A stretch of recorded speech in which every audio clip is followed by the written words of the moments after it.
The guilds have spoken, but will the Academy listen?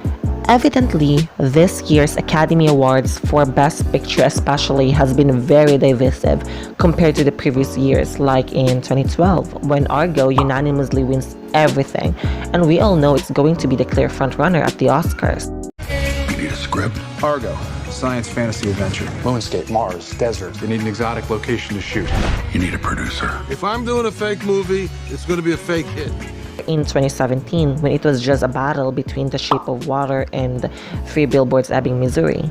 When the award season started this year, everyone's predicting Martin Scorsese's mob epic, The Irishman, to sweep the award. Things they don't know I know. He said that? You sure he said that? However, when the Golden Globes kickstarted the season, it never won anything, aside from its expected nominations. The Acting Awards is going as expected and predicted with the following frontrunners. We have Joaquin Phoenix with his transformation as the Joker, Renee Zellweger as the titular character of Judy Garland, Brad Pitt as stuntman Cliff Booth in Once Upon a Time in Hollywood, and Laura Dern for Marriage Story. Though in an alternate universe, we're still imagining J-Lo winning the Oscars for her role as Ramona in Hustlers. Like seriously. Similarly, for foreign language film, Parasite is the surefire winner in this category. 우리 다송이는 완전 예술가 재질인데. 무슨 편지를 그린 거죠? 자화상이에요. 역시. So fans of The Portrait of a Lady on Fire should stop hating France for selecting Les Miserables as their entry to this category, because Parasite's gonna win anyway, so why bother? In the animated feature category, I'm still stuck between Missing Link and Toy Story 4. Personally, I did not like Toy Story 4. I think it's a sequel we never asked for. You did it. You don't even care, man. Yeah, you are a I don't care bear. You know what I'm saying? Toy Story 3 was a great and emotionally satisfying finale for such a great and beloved franchise that the fourth one just ruined the fantasy for me. I don't care bear. Woody, we have a situation. I am not a toy. I was made for soup, salad, maybe chili, and then the trash.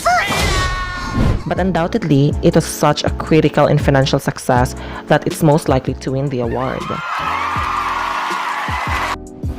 But there is still a little sliver of hope that Missing Link might set an upset, especially after their Golden Globes win. Thank you. You guys see this movie? It's so good. We kind of have some winners in the house right here.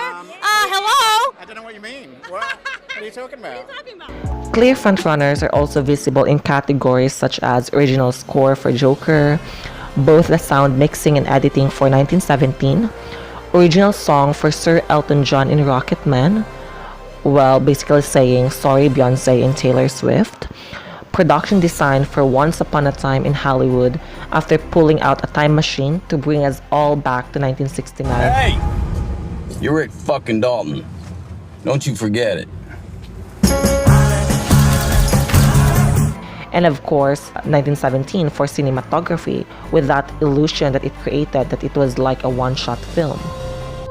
The First World War starts with literally horses and carriages and ends with tanks. They have been winning everything, so it is highly possible they're gonna win the Oscars too.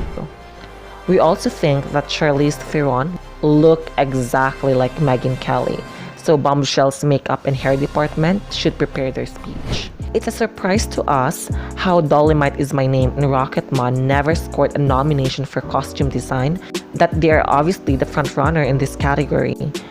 But I guess the Academy wanted to give it to Little Women instead as their consolation prize for not nominating Greta Gerwig for Best Director.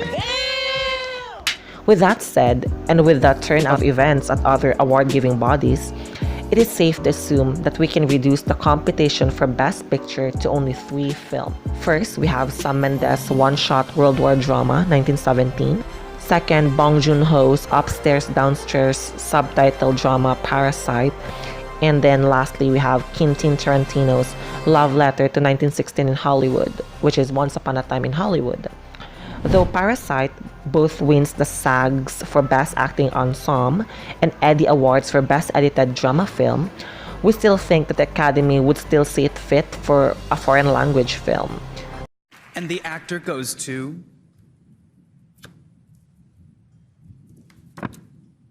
Parasite.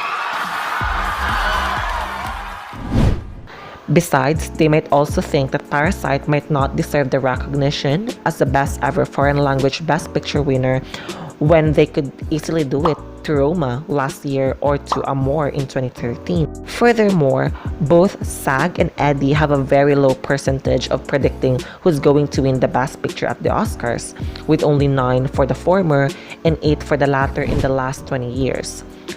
If there is one award show that has the best reputation in predicting who's going to win the Golden Statue, it is both the Producers Guild and the Critics' Choice Awards. This year, they were divided, with PGA awarding 1917 and the Critics' Choice awarding it to Once Upon a Time in Hollywood.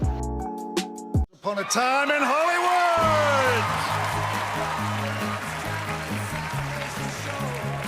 1917. Thank you so very, very much. But since we're very positive that Sam Mendes will going to win Best Director since he won the Best Director award during the DGA awarding ceremony, so our pick for Best Picture at the Oscars will go to 1917. Besides, Birdman has already proved that the Academy loves one-shot film, so who are we to disagree, right?